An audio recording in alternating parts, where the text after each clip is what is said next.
Guys, প্রথমে রিলসের মজা নাও, তারপর এই ভিডিওর বাংলার ছেলেদের ফানি এবং লেজেন্ডারি কমেন্ট পড়ে শোনানো হবে। Let's go.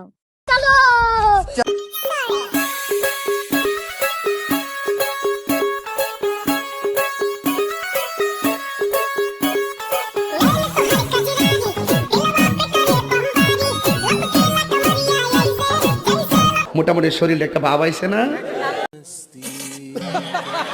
तो चलिए शुरू करते हैं। কতটা স্মার্ট হলে ব্রাকে ব্লাউজ বানিয়ে ব্যবহার করে?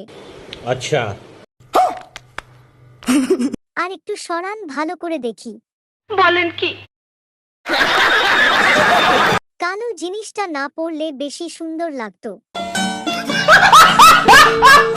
এই জন্য সবাই বলে যারা অ্যাক্টর তারা আগে রুমে দেখায়, তারপর ক্যামেরার সামনে দেখায়। উপরে আল্লাহ নিচে জমিন, কথা সত্য।